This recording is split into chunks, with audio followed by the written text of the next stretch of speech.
All right, it's 5:30 p.m. This is the Health and Safety Committee meeting. It's a special meeting called for the purpose of discussing the DORA application. The date today is April 13th, 2022. I'm Kevin Myers, Committee Chair. Present, I have committee members Dan Wireball, Steve Young, and Mark McKeever, and myself.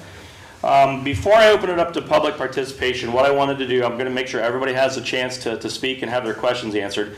But I first wanted to let, between Mr. Gerner and Ms. Ferner, let them kind of tell what we've changed in this application since the last time it's been brought up, because that may help answer some of your questions.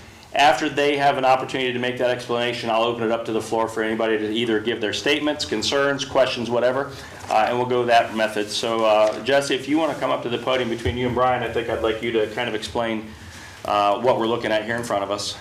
Sure. Thanks, Kevin. You could have gave me the one with the notes on it. We did update the date on page 3. We also updated the... Well, you updated the date to reflect what? For people that don't have this in front of them. I do apologize. That's all right. That the Ohio Revised Code authorized municipalities under 35,000. Changed the year from 2017 to 2015. Correct. And we caught that error of now we are under 35,000 in Correct. population. Okay. Mm-hmm. And then further on in the application, we added the Arrogant Goat Brewing. I did just notice some of these businesses are not operating anymore. Jesse? Yes. Is it possible for you to say what page you're looking at? Oh, sure. Thank you. Sure, yep. Thank you. So then we added the Arrogant Goat on page 7. That's at the end of the list of dining and adult beverage establishments. So you made no more changes to number 3? Am I allowed to ask that? Yeah, you're fine, Vicki. Okay. You're fine. Yeah, page 3 was, and this was sent out, the updated version was sent. I think it's available for anybody that wants it. So we changed just the 15 and the under on page 3. And then page 4, no changes. But there was a change to page 3 from the first application that was submitted.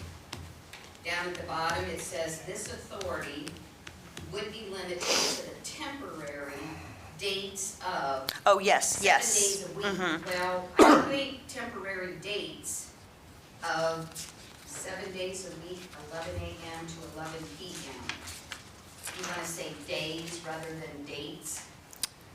I mean, Because 7 days. personally, I don't care because it's just going to the state, but if I can change it to And that's- days that's instead of okay. dates, And it's not bothering Jesse, me, if I could though. interrupt you, Sure. Mr. Gerner, could you explain how you informed me there? You were looking at another one. What the temporary? Page 14, under 9, beginning with the commencement of the temporary DORA and continuing for a period of 4 consecutive months.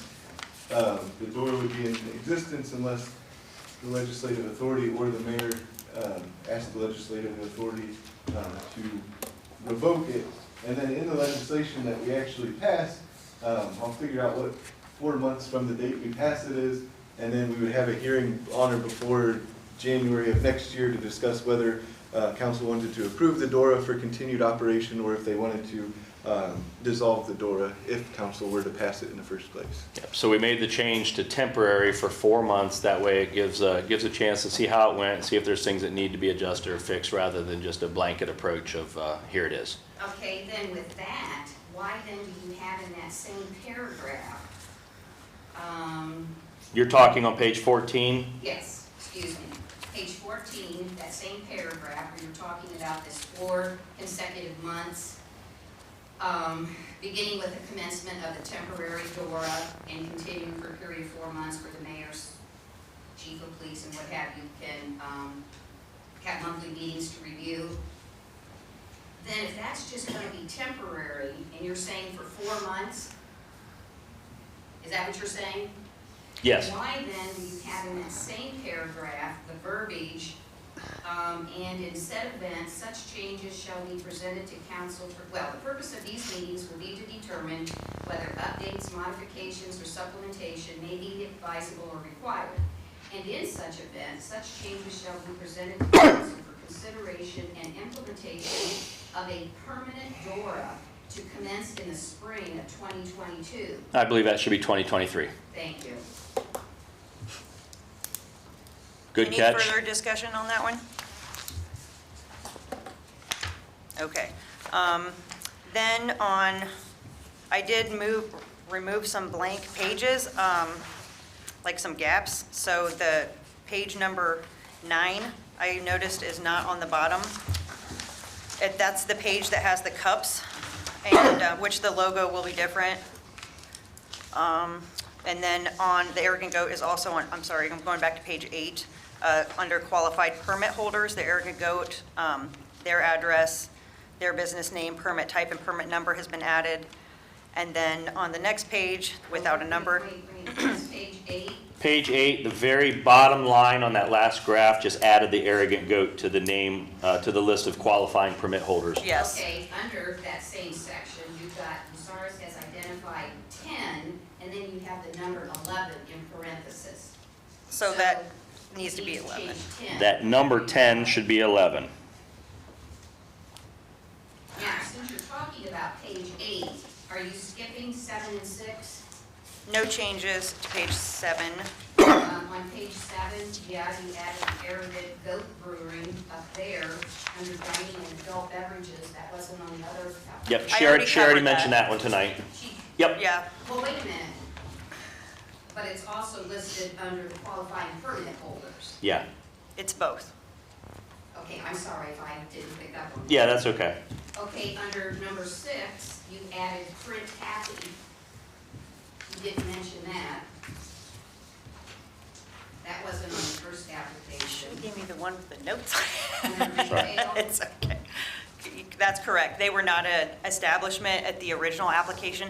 I was not the original creator of this application, the Crawford Partnership was, and I've now taken it up, so there are some updates that I might have missed. And then we also needed to remove, or you did remove Chanel's, or how do you pronounce that, Chanel's? Yes, that business is no longer open. So who prepared this one then? If you're saying. It was updated by myself. You'll notice on page 9 that I was not very good at justifying the lines. They're a little crooked. Are there any other changes on page 9? Yes, the hours are laid out more clearly in table form. And it should be noted that the hours originally in the first application were 12 noon to 10 p.m. and now they've been changed to 11 a.m. to 11 p.m. That's what it says. Well, I just think it's well that we let people know this is what it Yep. said before, this is what it's saying now. Sure. I missed that part, well, we changed the hours. Yeah, and that came from discussion from, we really wanted to make it as easy on the establishment. So let's say you've got an employee of an establishment who's going to be selling you a drink. We wanted to take away the opportunity for them to make a mistake where they're going to be liable of committing a crime. You know, do I sell this at the wrong hour? You know, is it okay to sell it now? And so that was the reasoning for that. You're not going to have a line of people standing there at 11 a.m. No, I'm not challenging, I just want to make sure. Yeah, no, but I wanted you to understand the context of why that change was made. 11 a.m. to 11 p.m. And that would be for the 4 months, and then going forward, just for simplicity, 7 days a week, 11 to 11. But Bucyrus could take away for any special events, such as the Bratwurst Festival or something like that. And then also, this can be modified at any point in time, just for the public's knowledge. I think we're on page 10 now. I did change a 12-ounce cup to a 16-ounce cup. After meeting with Crestline, it was found out that it's difficult to not have spills.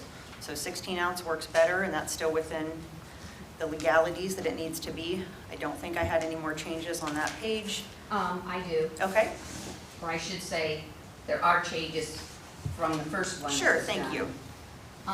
The first one said, DORA cups will be purchased and held by the Bucyrus Area Chamber of Commerce and distributed to the D permit businesses on an as-needed basis. Yes, cost for the cups will be determined by the Bucyrus Area Chamber of Commerce, with D permit holding businesses to purchasing the cups directly from the chamber. We got rid of the D permit businesses on the new one, and I'm assuming that's because Erica Goat is not a, They're an A permit. right. Yep. But let's see. And That's it. she added the word facilitate the purchase so that, that kind of further clarifies that they're gonna be the ones that will ordering them, and then they can pass those on to the permit So holders. someday the chamber doesn't have to be a middleman for the DORA cups, hopefully. Yes, thank you for pointing that out, and that's absolutely correct because of Arrogant Goat. I didn't touch page 11. I just admired the pretty colors. Page 12, don't think I made any changes there. Please let me know if I did. 13, I think we're all right there. And then on page 14, I think we already talked about the spring of 2023, Yes. and I think that's it. No. On the review of DORA, What page? page 14. where it talks about beginning with the commencement of the temporary DORA and continuing for a period of 4 consecutive months. The mayor of the city, the chief of police, the Bucyrus Area Chamber of Commerce, the Crawford Partnership, and D, permit holders with the DORA district. Are you Yep. not going to allow Arrogant Goat to be part of that? No, of No. course we will. You will, so then you want to take out I just We'll just take, put qualified. take out D and put in qualified permit Right. holders. Thank you. And then, more importantly, page 14 is missing the participation plan. And the participation plan has to do with the businesses downtown. Who wants to sell, who doesn't want people to come into their business with alcohol, who doesn't sell but wants people to come in. And I mean, I'll double check this, but I'm not seeing that. Well, I have the original one here that has my notes on it that I was accusing Kevin of not giving back to me. And I don't see anywhere, you said on page 14 it says participation. It does not say, I'm not Okay. seeing anywhere, and it would come right after, well, it would come right before review of the DORA, if you follow the same format that was done on the first application. Yep, I see And that's that's an missing. important one. There's an entire paragraph missing. Yeah. So I think the participation plan, as it was presented the first time, really just needs cut and pasted right before the review of the DORA, where it was at previously.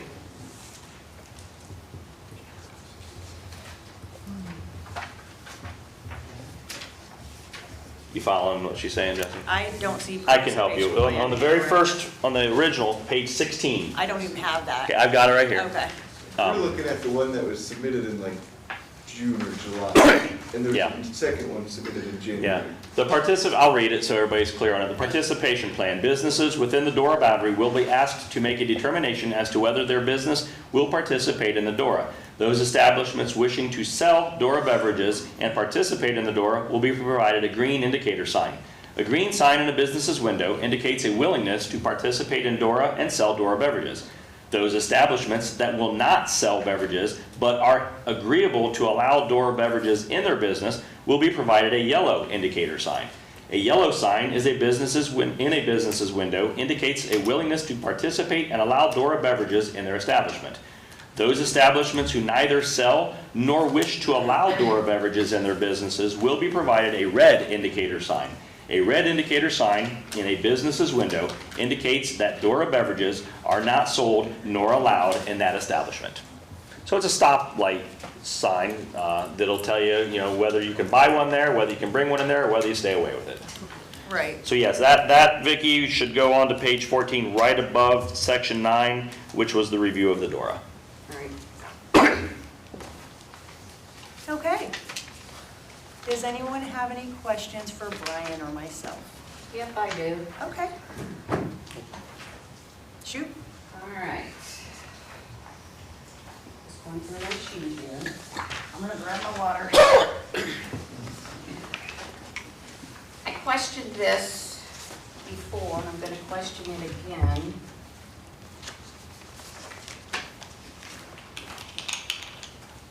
The first application, and I should say the first application that was submitted this year, because there was an application submitted last year, but the Economic Development Committee let it fall through the cracks, and So you're talking about the one we looked at the other night that was, that they- says Jeffrey yeah, Reeser. 12522? Right. Okay. Now, the one that I'm looking at now, which was on Documents on Demand, it has that it's signed by Jeff Reeser, January 25th, 2022. I don't understand why we're taking the first one.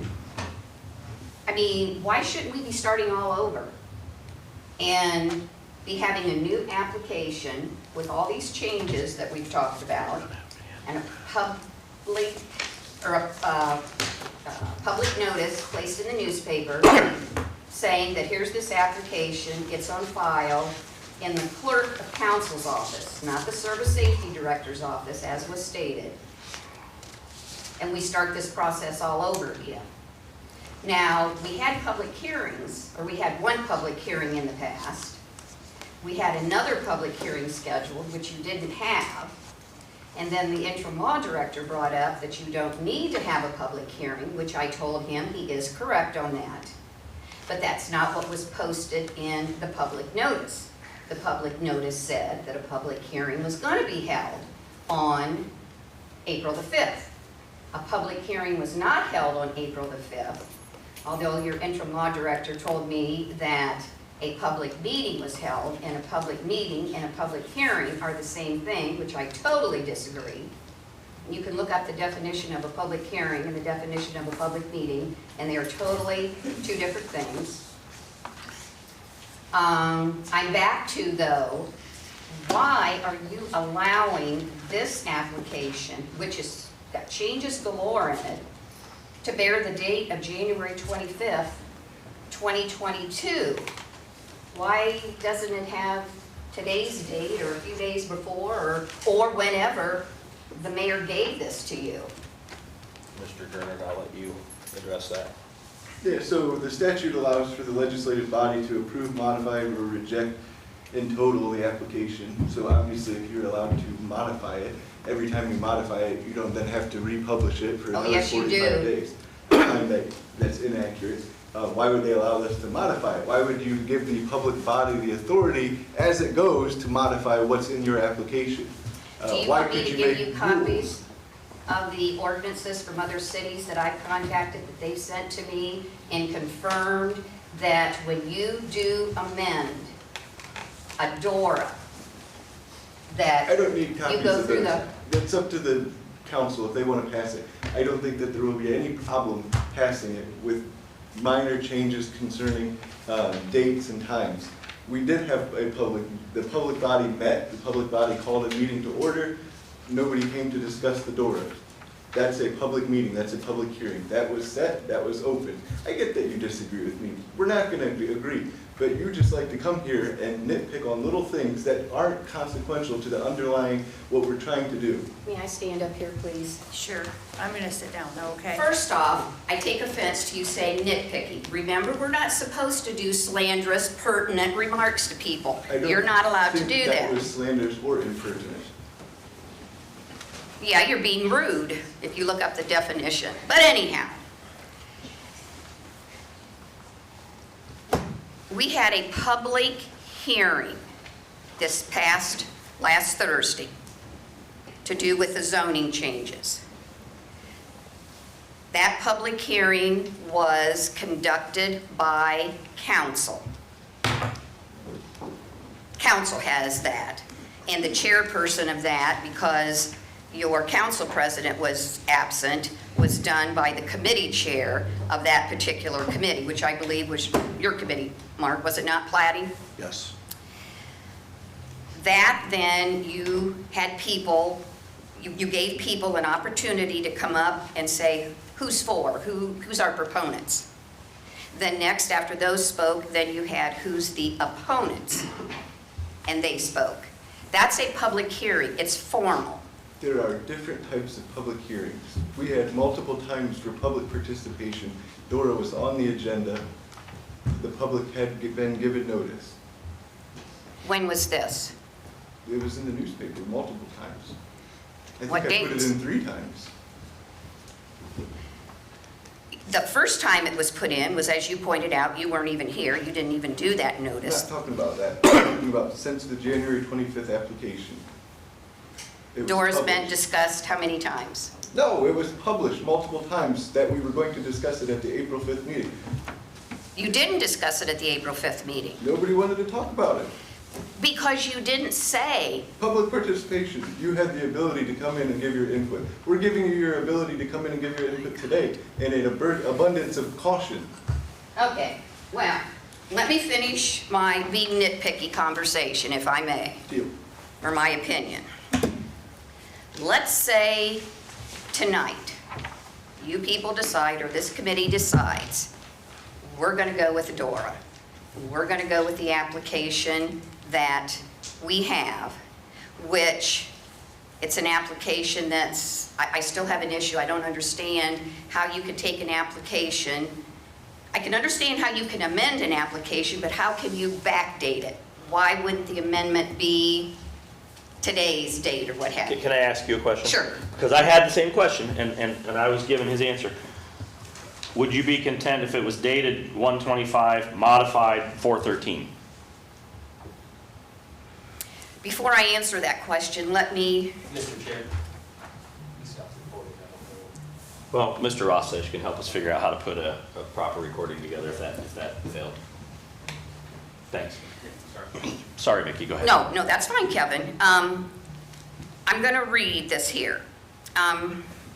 In the Ohio Revised Code 4301.82, the Ohio Department of Commerce documents that the committee was supplied, those were on documents on demand, and also the DORA documentation that was supplied back in May of last year by Aaron Stein from the Crawford Partnership, they all stated the following: not earlier than 30, but not later than 60 days after the initial publication of notice, the legislative authority shall approve or disapprove the application by either ordinance or resolution as applicable. Approval of an application requires an affirmative vote of a majority of the legislative authority. Now, it's my understanding that a majority vote is done for non-emergency legislation only. Yeah, because emergency is 2/3. Right. Yeah. And that's how this ordinance, the ordinance to do with DORA, has to be passed as a non-emergency, because it is to be approved by a vote of a majority. Okay? If my understanding is correct, then that means the legislation that's presented to council needs to be read at 3 separate council meetings, passed at the 3rd meeting, and then it becomes law 30 days later. With that being said, your initial publication of the public notice that said, hey, people, there's a DORA application on file, even though you put in the notice the wrong place that it was on file.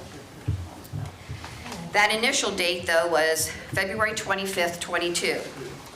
60 days after that initial publication, you have the date of April 26, 22.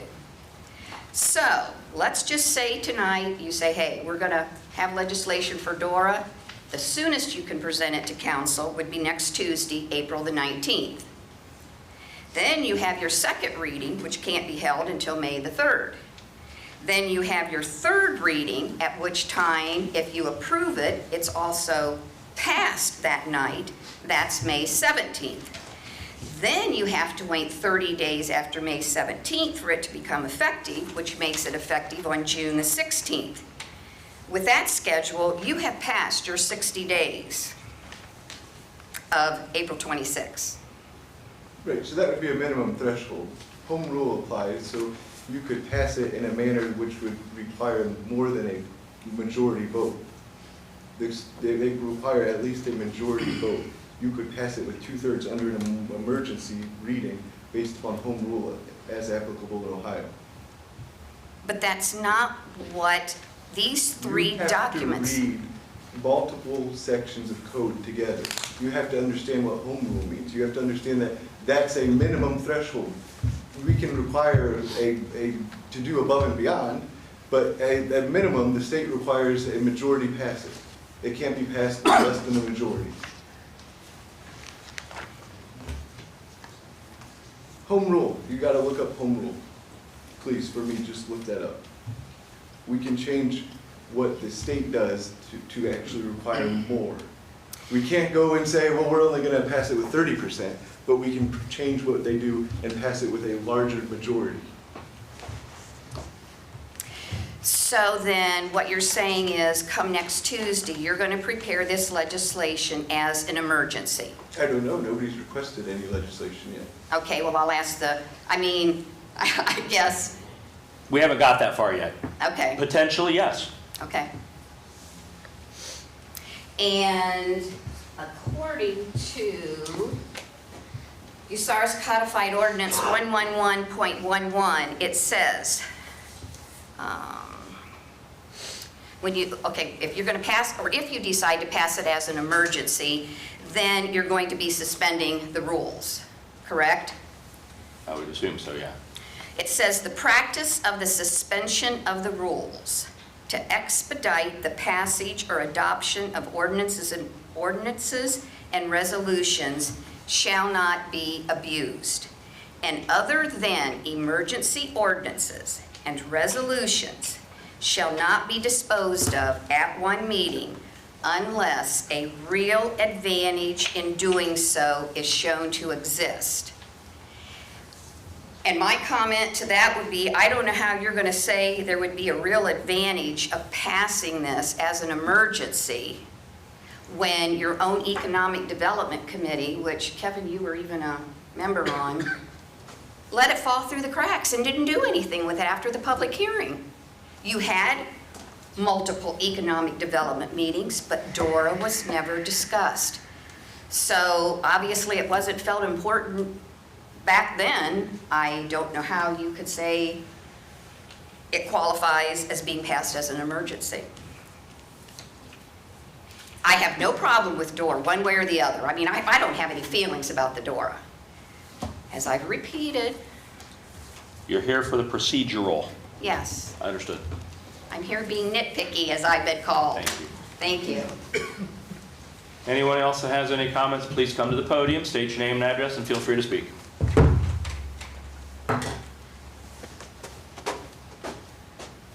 Aaron Sherrick, 1485 Oak Ridge Drive, Bucyrus, Ohio.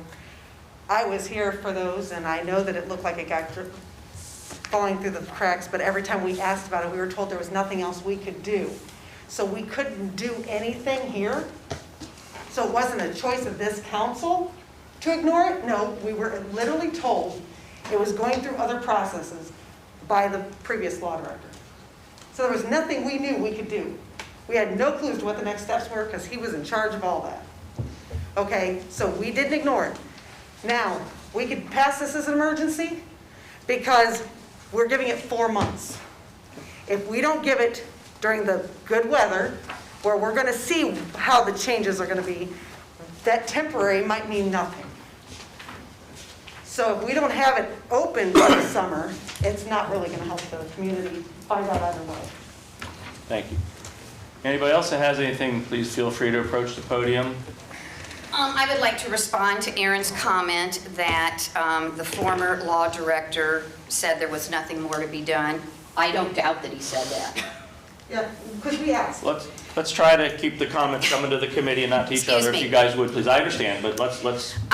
But I guess I have to question, I mean, as a committee, we voted, the citizens voted you folks to represent us. I mean, I find that just as somewhat of an excuse to fall back on, to say the law director said there wasn't anything for us to do.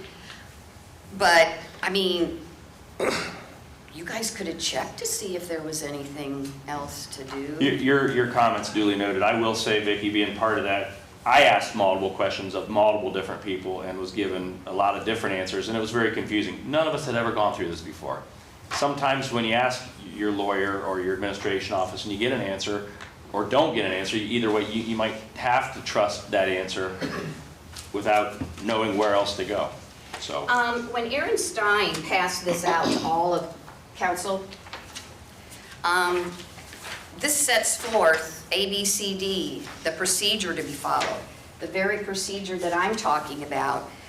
So, I mean, you have this paper in front of you that said all of what I'm saying. So I guess I'm just, back to, when the committee was formed, there was to be a committee formed. Committee by the mayor, the law director, and it was to be comprised of, and it's got a city representation, legal representation, utilities department, law enforcement, D permit businesses. Who was on this committee? It was myself, Brian, Aaron, Kevin, I believe, Dr. Shadid. Joe Shadid, Rob Ratliff. Like Lisa Workman, I think might have been there. No, maybe not, different committee, sorry. Chief of police was there, I know. Yeah, the police chief was there.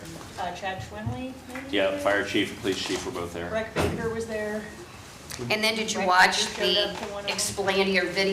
explainer video that explained, according to what she passed out, next steps, council reads over the information, then there was the watching of a video. Was that done? It's a cute animation, Yeah. actually. It's out there. It just explains what a DORA is. It's a 30-second, 1-minute video. It's a cartoon. Try to find it on YouTube if y'all want. Okay, well, I'm sure with what I've said here, y'all know that I don't think you're doing it properly, but again, that's my opinion, and I voiced it, so thank you. Anybody else wish to speak? Come to the podium, please. Good evening, Jim. Hello, how you doing? I'm well, how are you, sir? Oh, cold and fat and sassy. Jim Richardson, 316 River Street. Now, I'm not up here to be a smart mouth or nothing like this, but Vicki brought up a point. I was here last week at the committee meeting and discussed my opinions about the DORA. Now, the only reason that I was here last week was because I just happened to catch at the end of the meeting, at the council meeting, that you guys were going to have a discussion Thursday. Now, as far as finding these meetings in the newspaper, I've only found one. For tonight's meeting? No. Okay. I'm talking about the public hearing that we were Gotcha. supposed to have that Brian and Vicki were talking about. And I've tried the documents on demand. I'm learning it. I've had people helping me, and that's how I know when to come up and what to speak about. But I will be honest, I didn't know anything about the DORA was supposed to be spoke on the last council meeting. I didn't find it in the calendar. I didn't find it anywhere. And I only saw one advertisement for the paper. Okay, so I understand that it can be confusing for people, but this is the biggest problem. People don't know. I think there would be more people here if there was a way of getting it out there. There's a lot of people that don't get the paper. There's a lot of people that don't have computers. And I think this is one of the reasons that we're having such a situation with all this. You're correct. Okay? So I'm just letting you guys know, I'm just the average Joe, and it's a battle for me to keep up, to know what meetings are going to have what topics and what subjects. And as I've said before, I wish you guys would put something on a wall out there, or a billboard sign or something, so I could come up and check. You know, we've had that discussion about where you're going to post these, besides dockets on demand. It's supposed to be, or supposedly at the library or at the post office or whatever. Only past legislation goes to the library and the post office, Okay. not. That's the misinformation to the public and to everybody else is the biggest issue with what we're having right here. It really is. I just wanted to say that. She wasn't just picking on you guys. Nope. I had no clue. And I just happened to find out by accident that I was able to speak about the DORA last week. Sure. Okay? Thank you. Thank you, Jim. And I just realized when I first started talking, when I was back there, it should have been up here, that I didn't identify myself. Pretty sure we know that. Yeah, I know you all know me, but hey, for the record, Vicki DeShawn, 1108 Hillcrest Drive. In response to your question, Kevin, about on the second. Putting in a Yes. line of- I think that would be well. It's just, I it's would, transparency. I like it. Yeah, so, so as yes. long as the law director doesn't have a objection to that, I think I'm gonna ask for that. I Okay. think that's fair. Okay, thank you. Thanks. Anybody else wish to speak, whether it's an opinion or questions? Wanda Sherrick, how are you? My name is Wanda Sherrick. I live at 1485 Oak Ridge Drive, Bucyrus, Ohio, and I'm fine, Kevin. I just have some questions because, you know, I'm old, and old people don't understand this, but I know a couple things. I know if I was sitting at the Crazy Fox Saloon, and my granddaughter, who is 15, would like to have a drink, I can purchase that drink and I can sit there with her and she can drink it. Is this going to happen in your DORA? Whatever the laws that the state of Ohio has in place for alcohol consumption, we can't change those. So that's a state So at this law. point, you're saying that this designated area, you can go into the Crazy Fox and buy something, if it's in the designated area, and you can walk down to Norman's Niche, and you can carry your alcohol, and you can share it with your underage children. That would be the law of the state of Ohio. Okay, then I would like to formally say, I object to DORA. Thank you. Me again. This is a question to Jesse. Have the qualified permit holders been contacted to see, because again, according to the Ohio Revised Code, which some people don't appear that it's relevant, it states in there, and even in your DORA application, that the permit holders, that's one of the reasons to have the DORA allows the permit holders to place in front of their establishment a seating area. And they also don't have to do what I believe Norman's Niche had to go through, putting, you know, a fence and what have you around it. Were the qualified permit holders approached and asked who's going to avail themselves of putting out these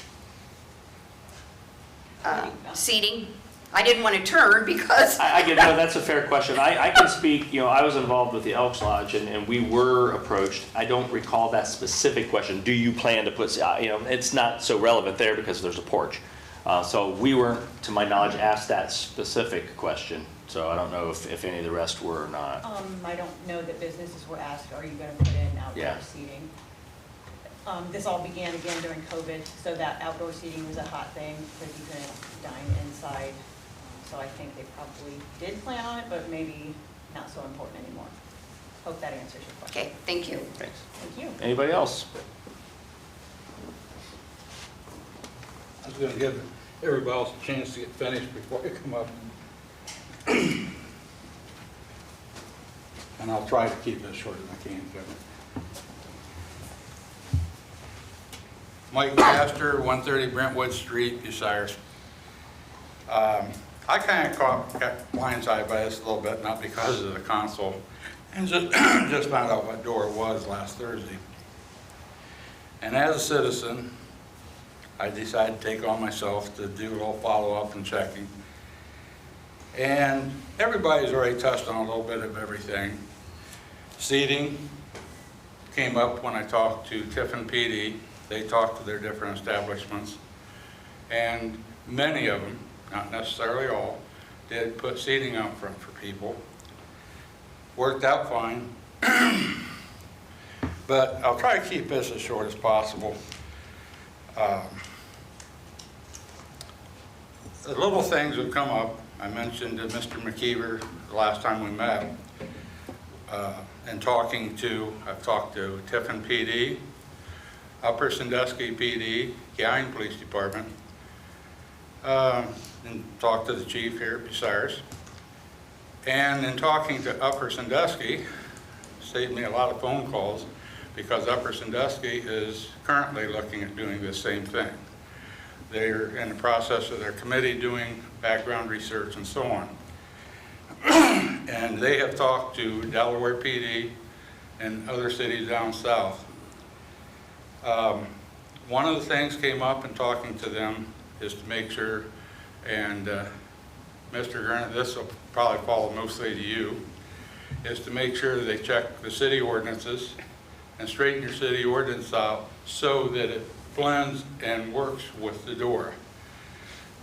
Currently, there's probably the ordinance out there and also state code that says no open container on public property or whatever, be it city or be it that. DORA is going to permit that, and you're going to need to either modify, I'm using that as an example, you're either going to have to modify that particular section or whatever, allowing the exception for DORA, so that is not a violation of law. Being past law enforcement, the last thing you really like to have is one law over here, and Mr. Jones appreciate it, that tells you that you're in violation for one thing, and you've got another law over here tells you, no, you're not, that it's legal. And then you got to sit there and work out that problem later. Work it out ahead of time. The other thing, and I saw a good color picture tonight, was trash receptacles. I kind of drove the area you're talking about. Down Sandusky Avenue, we got enough trash receptacles, we could start a whole downtown park.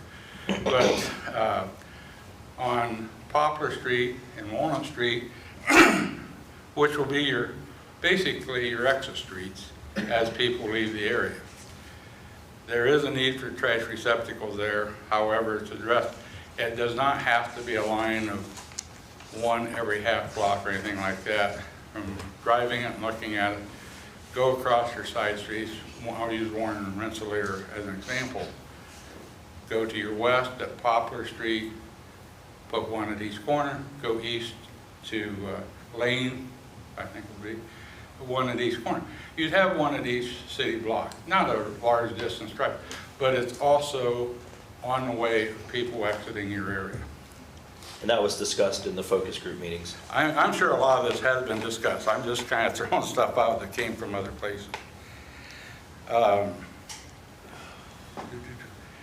the ordinance situation, not only do you correct your current ordinances to make sure you don't have a conflict, make sure that you have an ordinance that covers what DORA contains. You have to really think out of the box. What situations can arise that you're not used to having? DORA is a brand new project for a lot of people. One would be, as an example, if you have a person that's carrying the drink, walking down Sandusky Avenue, you have a business that has the red light, red sign in the door, and he walks on in the store. And as I told Mr. McKeever, unfortunately, when people start drinking, they're not the smartest people in the world at occasion, but he goes on in the store. And he doesn't leave when they tell him to. He now crossed that DORA line. How do you enforce it? I'm just throwing examples. I'm trying to be as brief as I can. The Tiffin PD made me aware that they've had DORA last year, and true, they have had no instances of problems. But the chief reminded me that their activity, even though they're a college town and so on, and he's really appreciative that nothing went wrong, but it was a COVID year. And he says it was quite evident that street and bar traffic was down last year. He's looking at it that this year will be their actual test to find out what happens.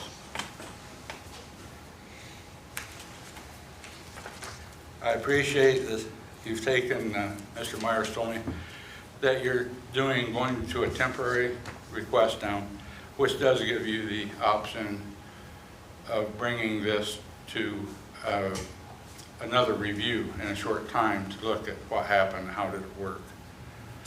But as one chief of police told me and reminded, and we sat there and talked, that what works in one city or one area does not necessarily work in all areas. It's a result of your population, whatever. The general comment by the ones I talked to and the information that Upper Sandusky PD found out, this in most areas has started out at a novel idea. It's kind of fun, go do it and so on. But most of them have noticed it drops off after the very initial. I can see where most likely it makes common sense. Novelty would go to some new amusement park or whatever, but we may never go back again. Put that together, that currently a lot of cities are looking at this.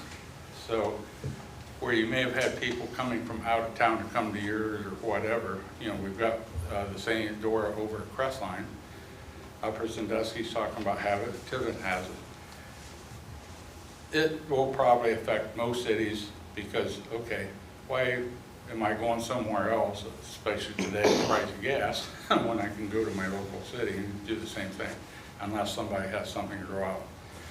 But to bring this up short and quick, the biggest factor that I found out, and Mr. Myers and I talked about it, is the restroom facilities. If you have people out walking the street, drinking beer, drinking whatever, most people at some point, I don't know how good everybody's kidneys are, is how close is the nearest restroom when you get the urge. That is something I think all we can do is leave with the city and your good judgment, because I know we're not going to put porta pots on every street corner. But do you want to share what my rebuttal to your question was? No, I'll let you tell me what, So I said- because it does make sense. Yeah, we already have establishments in the area, and I'll use Speedway as an example. I went in and bought this at Speedway. Where am I going to go to the bathroom at? You know, so that problem already exists. Yeah. You know, people are already drinking their teas, their coffees. You know, we don't chastise the coffee shop for selling coffee because we don't have bathrooms. So that was my rebuttal to that one. But these are the little issues that we're going to have to accept and work through as. Well, and I think things are going to come up Yeah. like that, They're gonna come up. and maybe that does become an issue. I think we'll just have to figure out a way to address it. I guess as law enforcement, I remember the incident, been quite a few years back now, when Elks used to be very crowded at their beer gardens. And they had porta pots outside. Usually planned for it, will work fine. Unfortunately, this particular night I was up there, a lot more people and there were porta pots. Yeah. And we ended up with groups of males. They kind of yielded the porta pots to the females. And groups of males were going across to the alley to urinate. Needless to say, complaints, police were called down, citations, as I recall, were issued. But I'm just using as an example. Sure. I don't think we need or want people going back in our alleys No. to urinate. But All valid points. little thing. These are all little things, and I will point out, and I want the people to know, I'm just a citizen.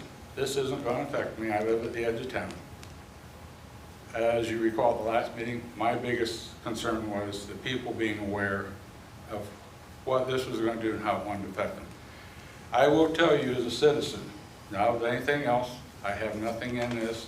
I really have no qualms whether it goes in or whether it doesn't. But upon my research and reviews, talking to the other agencies, I see no problem with this and see no reason why it shouldn't go in. And everybody that was talked to that has one of these, that was communicated with by one of the chiefs and myself in this circle, basically said since the day they started it, they've had no problems. In fact, one city, and I can't remember which one it is that Upper told me about, said it was going so well, they took and changed their permit from 6 days a week to 7. So I'll leave it at that, but I see no reason not to put this in place. Thank you, Mike. Anybody else have anything they'd like to say or questions they'd like to ask?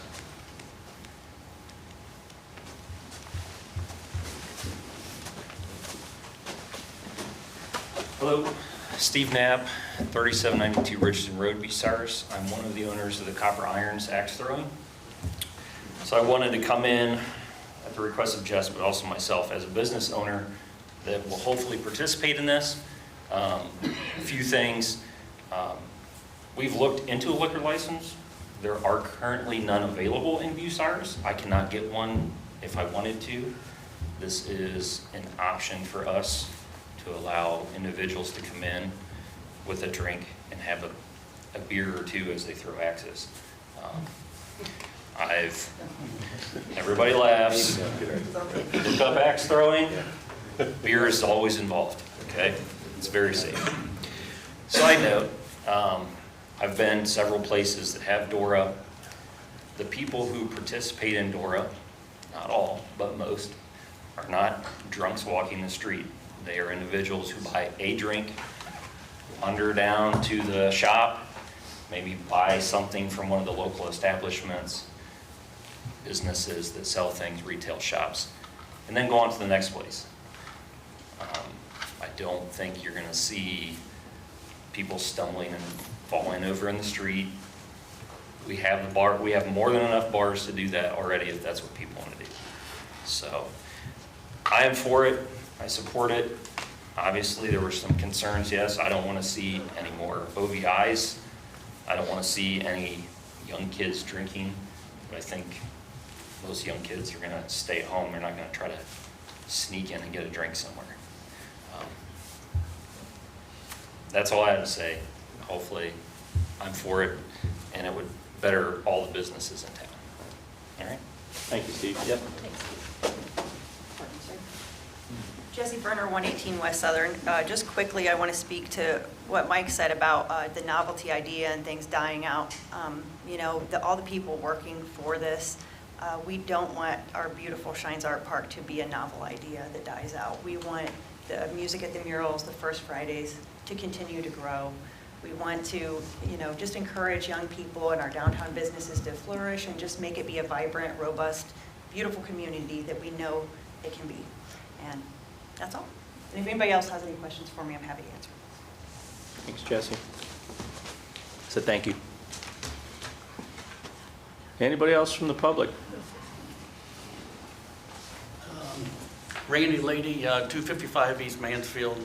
I just want to say I'm probably the only person that lives in that area that's going to be affected by it. I have no problem with it. I hope it does good. I hope it helps downtown revitalize. I'd like to see the downtown to where people come in downtown to eat and go out and have a good time. So I'm just saying I'm all for it. Thanks, no problem. Randy.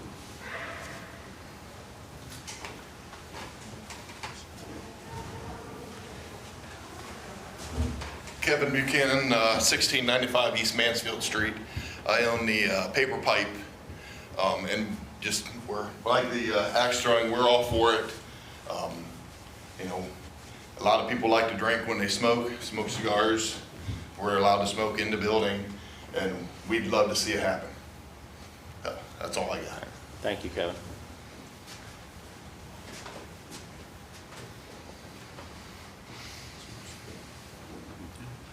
Anybody else? All right.